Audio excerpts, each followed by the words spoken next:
Assalamualaikum warahmatullahi wabarakatuh. Masih di Story Mon ID.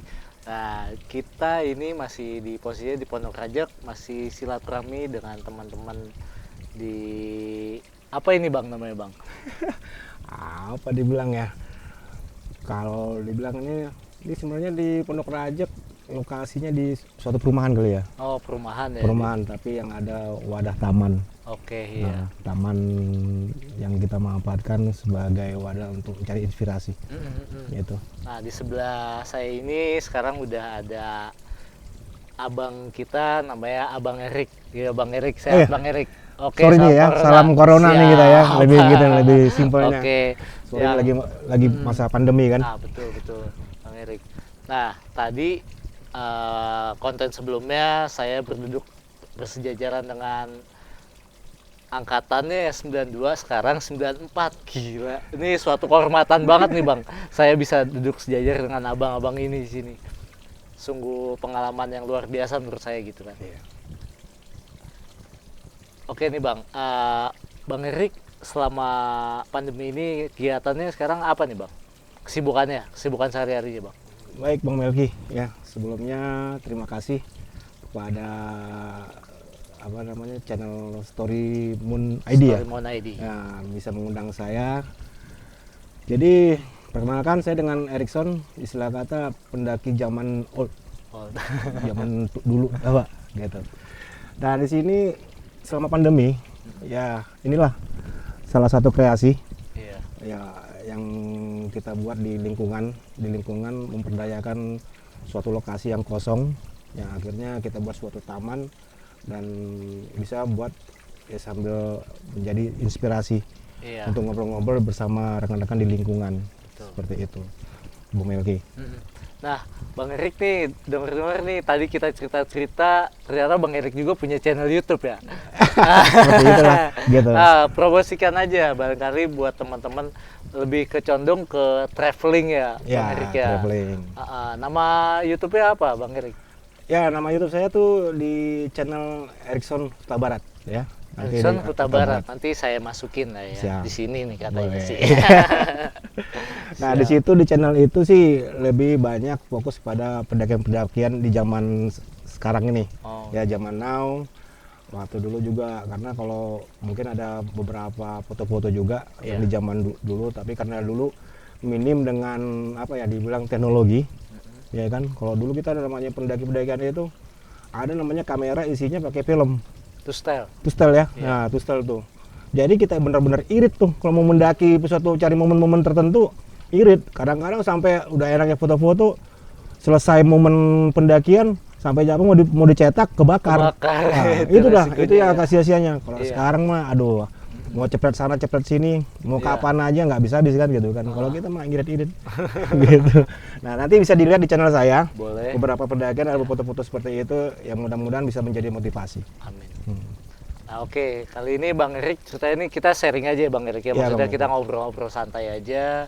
Jadi kira-kira Bang Erik nih saya biar bisa berbagi apa di Story Mon ID, kira-kira ada pendakian atau perjalanan di suatu tempat kah yang ingin ceritakan Bang Erik? Ya, Bang Melki, kalau saya sih di Story Moon ID ini mungkin sedikit bukan apa ya istilahnya membanding-bandingkan atau tapi apa dibilangnya? Kalau zaman dulu sama zaman sekarang apa dibilang sih namanya itu?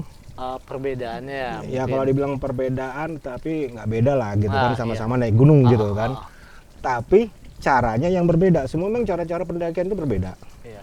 Nah, kalau zaman saya, ini saya di tahun 94 ya, di tahun 94 bergabung di di kampus dulu namanya STT STENI, Oh, iya. di Sekolah Tinggi Teknologi Indonesia. Nah, itu dulu namanya Maparat Mahasiswa Pencipta Alam Raden Saleh 53. Itu ada di Raden Saleh. Nah, saya mendapatkan baju kebesaran ini setelah mengikuti Diksar. Ya, pendidikan dasar yang intinya bahwa saya harus mengenal bagaimana sih alam itu, diperkenalkan dengan para senior-senior saya. Yang mungkin tadi Bang Melki sudah ada yang 92 ya. Iya. Nah, itu senior saya tuh. Gitu. Nah, dia memberikan edukasi atau bimbingan atau saya akhirnya mengenal alam lah. Nah, ujung-ujungnya kalau dibilang pendakian Ya orang sih semuanya ada yang istilahnya mau mendaki gunung itu jalan santai ataupun niat naik gunung itu niat gitu kan. Iya, Tapi betul. yang dibilang zaman dulu main hantam kromo, orang Jawa bilang hantam kromo kalau nggak salah ya, dan berangkat-berangkat aja. Tapi kalau bedanya sekarang ini, wah harus diberikan pendidikan dulu nih. Iya, Iya, bagaimana mengenal alam atau bagaimana manajemen perjalanannya, bagaimana untuk perbekalannya, bla bla bla lah seluruhnya itu sampai mereka untuk supaya safe di dalam perjalanan Lapangan. dalam perjalanan nanti untuk pendakian tersebut. Nah, saya kembali dulu di flashback nih kepada pendakian saya di zaman dulu gitu bersama rekan-rekan. Akhirnya saya setelah diberikan pendidikan dasarnya itu ya istilahnya kayak diklat lah. Tapi yang saya sedikit lebih momen di dalam Diksar itu di mana saya membangun rumah untuk saya berlindung. Iya, shelter, Kalau shelter dibilang enggak, tapi model bivak. bivak. Nah, jadi ada senior-senior saya udah mungkin mereka di ya dulu memang ada tenda ya, tenda-tenda seperti apa, tapi nggak mungkin tenda-tenda sekarang sih udah lebih bagus lah, lebih bagus baju-baju tenda dulu kayak seperti apa. Yang intinya kanan kirinya itu kan tenda mereka itu harus di lubang-lubang itu supaya jangan air tergenang ataupun mungkin ada pacet atau apa yang lewat atau seperti apa. Nah kalau sekarang ini sih enggak gitu kan, lebih pasang selesai itu pakai udah nggak ada harus membuat suatu itunya. Nah kalau dulu saya dalam pendidikan itu saya diberikan pendidikan oleh para senior saya itu membangun suatu rumah saya untuk berteduh. Yang intinya saya bukan di atas pohon tapi tapi menggunakan ranting-ranting pohon ataupun menggunakan dahan-dahan untuk membuat suatu bipak-bipak itu kayak rumah-rumahan. Iya, dibilang bipak alami mungkin. Ya, bipak alami lah.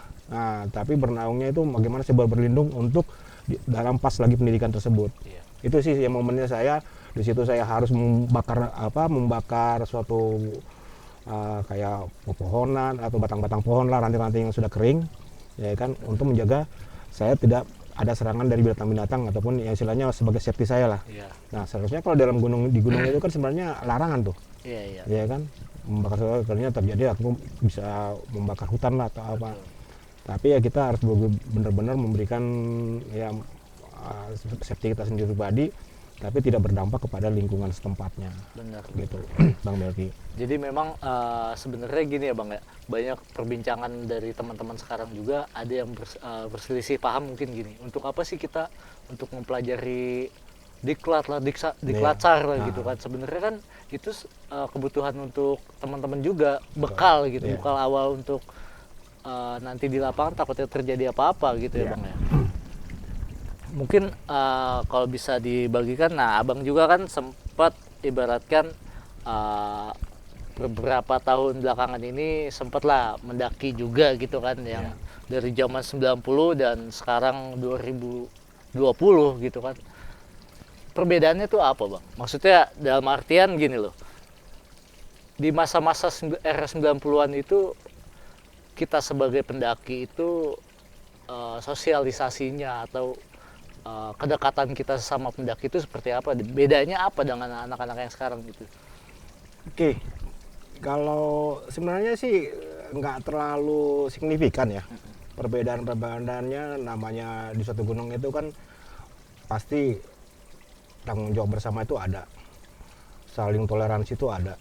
Ya, nggak mikirkan siapa-siapa, tapi nggak tahu ya kalau zaman, tapi tergantung komunitas masing-masing. Tapi kalau kita dulu itu dibilang gimana ya, kita lebih ke mental. Ya, mental kita yang dimotivasi, dididik oleh para senior-senior saya, gitu kan. Kalau misalnya nanti pendakian harus begini seperti apa, itu sudah diajarkan. Mungkin pun di sekarang ini, zaman modern ini diajarkan seperti itu, tapi lebih spesifik. Kalau dulu kita cuman hanya mental itu, ya kalau kamu menaik, berani, ayo jalan. Nah, jalannya pun tidak yang sekarang ini sudah ada, ya mungkin naik bus ke sana, atau naik kereta, atau seperti apa. Kalau kita tidak, dulu kita ngeteng. Malum lah, zaman dulu ya kan, uang sangat berharga tuh. Betul. Ya istilahnya uang itu, ngetengnya itu misalnya mau ke stasiun, ya paling kita stop truk. Ya kan, numpang bak, gitu. Minimal sampai ke sana, yang pertama uang itu pergunaannya untuk apa? Untuk makan aja. Kadang-kadang ya kalau ada rekan-rekan sampai berangkat pun ikut tapi nggak punya duit gitu kan. Niat ikut ada. Gimana bro? Gue pengen ikut nih. Nggak bro dulu ya. Friend dulu. Nah, kalau sekarang bro nih katanya kan. Gimana friend? Ayolah berangkat gampang. Kalau soal makan. Nah tapi itulah karena kita bijak, istilahnya kita pun tidak ada mengganggu sesama ataupun apa di suatu lokasi nanti gitu kan. Ya alam itu akan membantu kita gitu. Iya. Pertama alam itu bukan apa-apa, bukan alam yang di gunung, tapi alam-alam yang di dalam perjalanan kita. Iya. Mampir ke warteg, bu, mohon maaf atau apa, ya istilah ngeteng lah, minta air putihnya, ataupun misalnya apa, mohon maaf kita berjalan kemana, seperti apa. Alasan melankolis, akhirnya kita dapat makan. Mampir sosialisasi lah jatuhnya, mampir ke rumah seorang atau apa gitu kan, main ke situ. Ya itu yang kita, tapi sampai ke tujuan pendakiannya gitu. Betul. Itu sih Bang Melki. Iya. Jadi memang gini loh Bang, apa sih, saya beberapa tahun yang lalu gitu kan sempat mendaki gunung juga kan, yang diibaratkan saya merasakan, oh kok ini beda ya sekarang seperti itu, dan saya tuh tidak menyalahkan gitu, bukan menyalahkan dalam arti mereka mungkin ya karena mungkin belum tahu dasarnya atau gimana gitu kan. Kadang kita negor-negoran untuk sama pendaki itu agak sedikit susah di jalannya, tapi Bang bukan di gunungnya. Kalau di gunung pasti lah sapa-sapa. Ya. Cuman mungkin ada kayak gini loh Bang, kita sharing jadi segan ya. Apa ya, ada beberapa teman-teman mungkin saya nggak tahu gitu ya, waktu saya mendaki Gunung Slamet gitu kan, saya ketemu orang dengan posisi yang dia udah lusuh, nggak bawa apa-apa gitu kan, nggak pakai sendal. Nah akhirnya saya tegur kan gitu, Bang, kita nih lagi santai lah, maksudnya kayak lagi masak, bikin mau turun, kita posisi udah keadaan mau turun lah. Saya ngelihat satu orang ini dengan posisi dia nggak bawa apa-apa dan tanpa pakai alas kaki gitu kan. Akhirnya saya tegur, Bang kok sendirian gitu kan, temen-temennya pada kemana, dan mungkin tanpa apapun dia langsung bilang gini Bang, saya kurang enak badan, kaki saya agak sedikit kesleo, saya jadinya ditinggal sama teman-teman. Solidaritas temannya nggak ada berarti. Nah makanya saya prihatin loh, itu saya bertemu orang seperti itu sampai 3 kali itu. Nah, akhirnya kan mau nggak mau kita sebagai ini kan ya udah sini dulu, kita kasih makan dulu, kasih minum segala macam, dan akhirnya saya kasih sendal pun gitu ya. Saya turun sampai bawah dan saya cari tuh temennya siapa. Nah itu kan maksudnya apa ya Bang, kayaknya dulu saya nggak pernah ketemu sama ada kejadian hal seperti itu, tapi dengan adanya pendakian sekarang yang membeludak, tapi kenapa lebih banyak hal-hal seperti itu terjadi gitu. Kurang peduli ya. Itu gitu.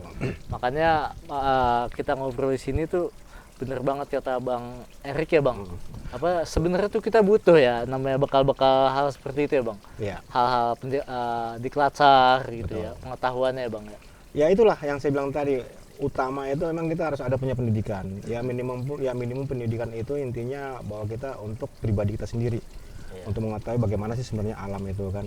Di saat nanti kita sampai sudah di dalam alam, untuk bergabung dengan alam itu. Karena kan ya mungkin pada pendaki-pendaki pada tahu lah, alam itu kan sebenarnya bukan untuk ditaklukkan.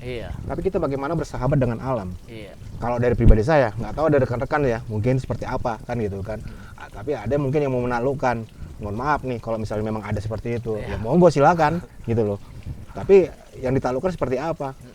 Karena saya lihat di sosmed yang sekarang ini, yang saya sebagai orang zaman pendaki old, zaman yang dulu gitu kan, sama sekarang ini, ya mereka lebih ke momen-momen yang istilahnya ingin mengabadikan dirinya itu ya foto-foto yang sifatnya ya itulah salah aturan kalau bagi saya.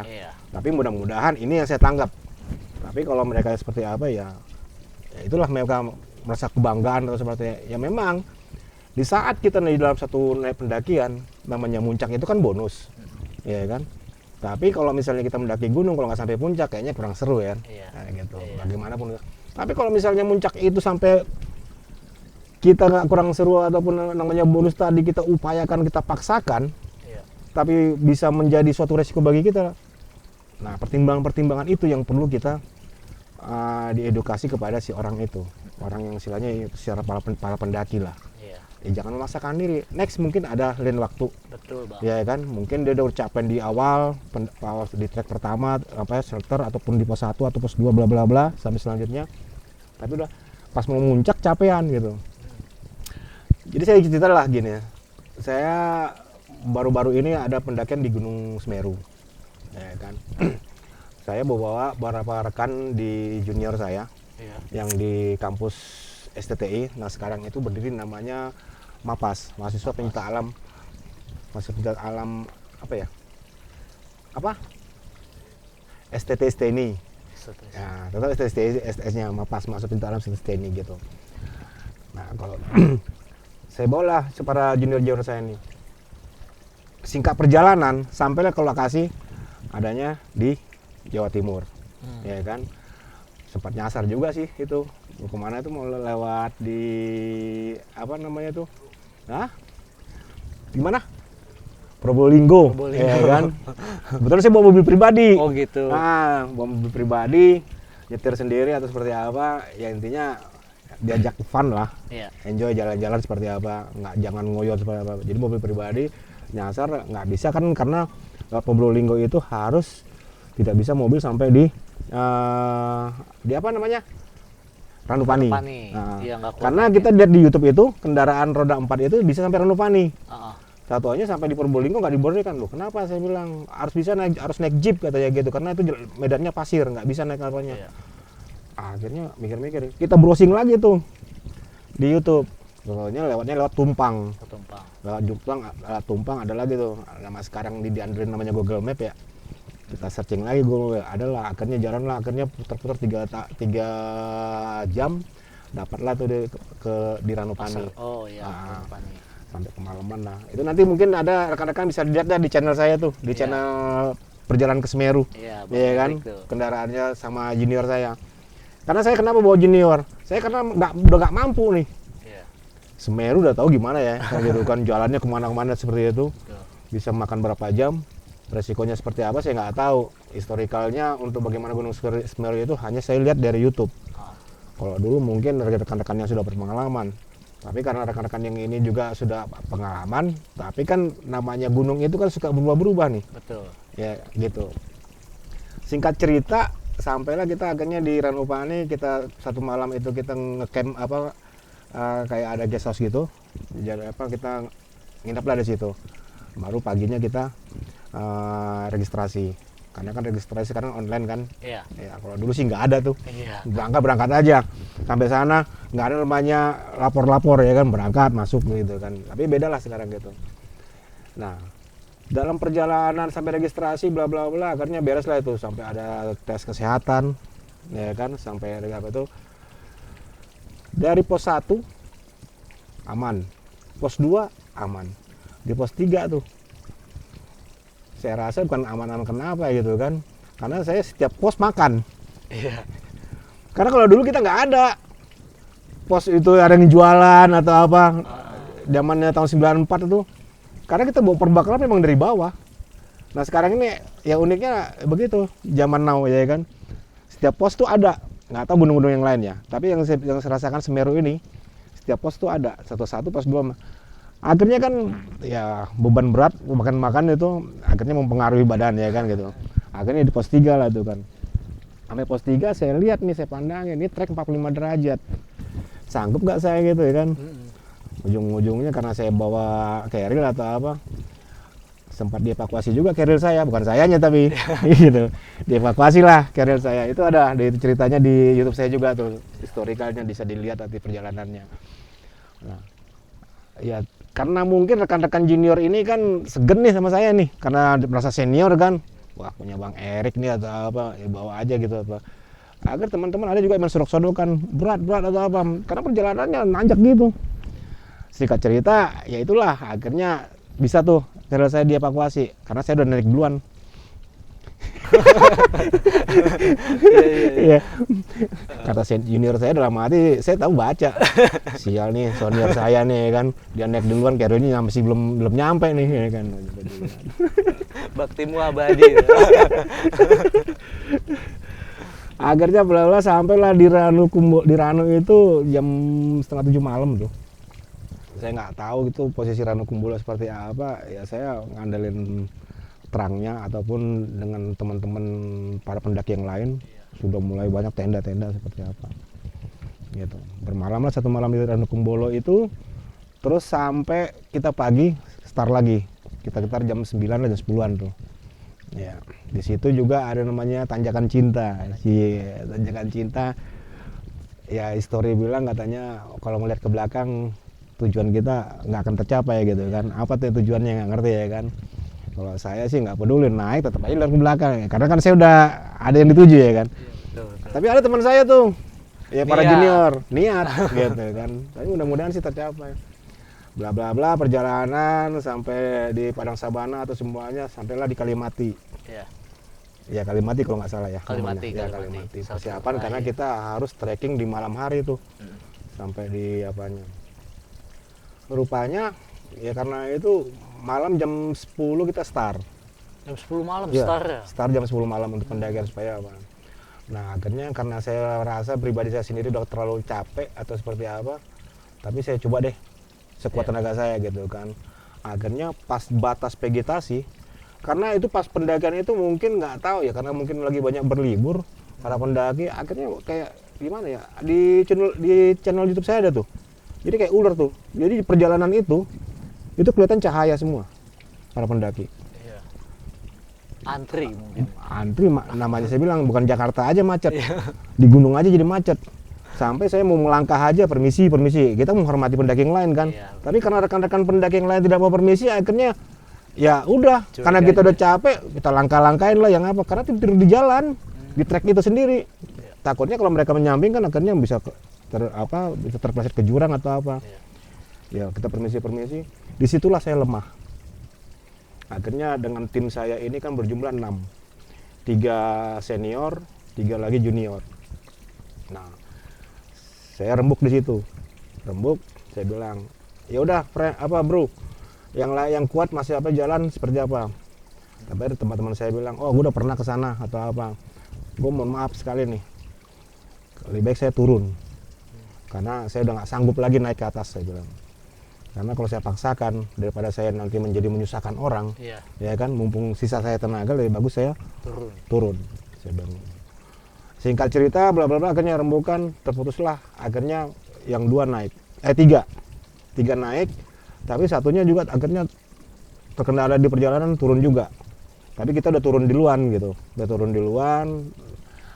Pas turun pun itu ada suatu cerita yang sangat hampir juga ya, karena ada namanya blank 75 sama blank 50. Nah, kita saking turunnya itu saking asiknya ya kan, karena kita waktu memang di pas pendakian itu pertama kan diingatkan ada semacam technical meeting, diberikan apa, hati-hati dengan blank 75 sama blank 50 gitu kan.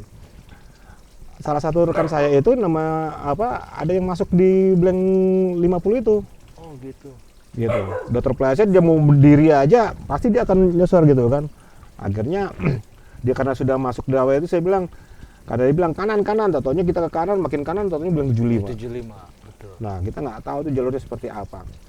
Akhirnya kita raba-raba, akhirnya teman saya yang di belakang ini, yang junior, karena dia membimbing saya, nggak melihat lagi perjalanan dia di belakang gitu. Bang, jangan ke kanan. Katanya, oke, ke kiri.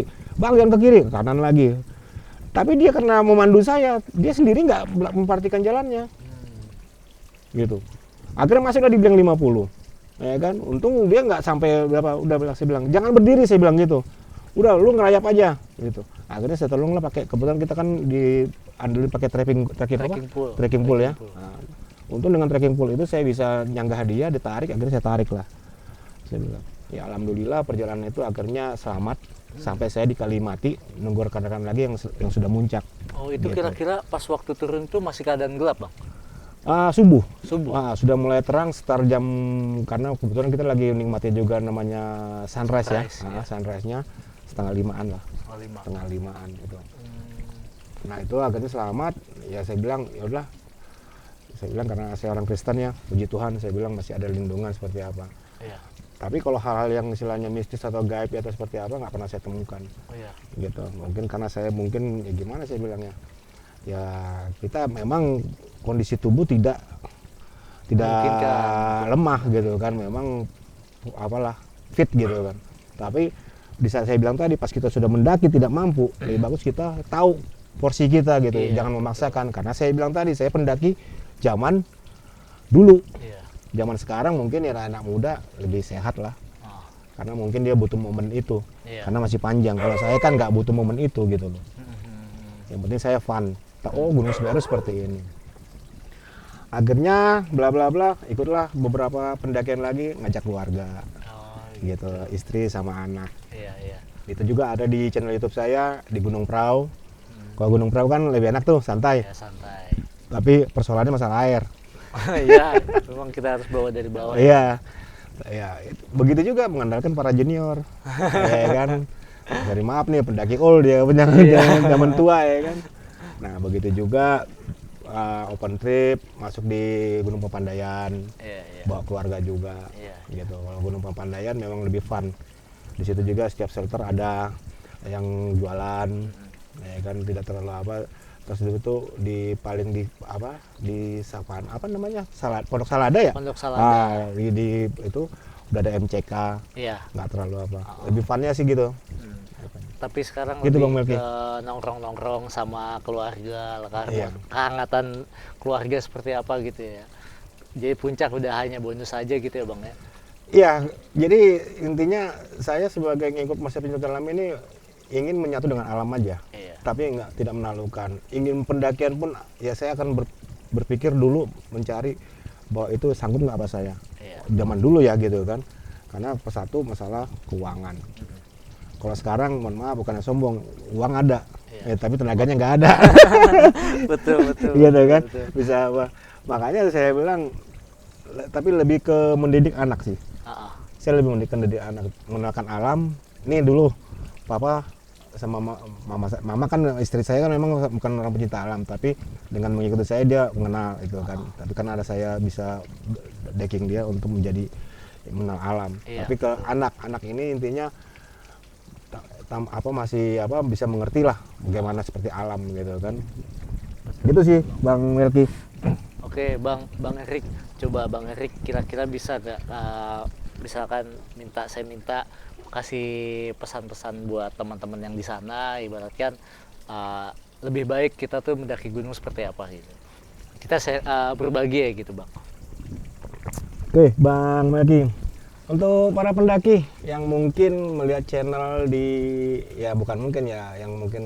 yang bisa sudah subscribe di channelnya Story Moon ID ya. Iya. Ya. Jadi untuk pesan-pesan saya kepada para pendaki, saya dulu punya moto. Motonya itu bahwa apapun yang saya lakukan di luar sana itu harus saya patuhi. Jadi kalau orang dibilang di mana bumi dipijak, di situ langit dijunjung. Jadi apapun yang namanya kita tinggal datang ke lokasi orang, ya hormati, ada istiadatnya, perilaku mereka seperti apa, karena kita tamu. Dan mereka pun kalaupun kita datangin pasti akan ramah. Nah, begitu juga di gunung. Kalau kita sebagai pendaki hanya ingin ya kurang gimana ya, ya namanya di gunung itu kan nggak tahu ya, mistisnya ada, penunggu-penunggu seperti apa. Tapi kalau kita melakukan sesuatu hal yang tidak di luar kemauan mereka, pasti mereka akan mengganggu kita. Gitu loh. Itu sih udah hukum alam bagi saya bilang ya. Gitu. Nah, begitu juga kalau misalnya kita datang suatu daerah, misalnya mendaki gunung, jalan-jalan lah, traveling atau apa. Tapi kalau orang itu pun kita nggak hormati seperti apa, mereka pun nggak akan menghormati kita. Jadi nggak ada feedbacknya gitu. Itu sih Bang Melki. Pesan-pesan saya kepada para pendaki, semoga ini bisa menjadi acuan gitu. Gila, banyak pelajaran banget yang bisa kita ambil nih Bang dari kita obrolan kita nih Bang. Saya terima kasih banget buat Bang Erik. Mungkin sekian dulu kali ya Bang ya. Siap. Cerita Sharing-sharing lah ya. sharing-sharing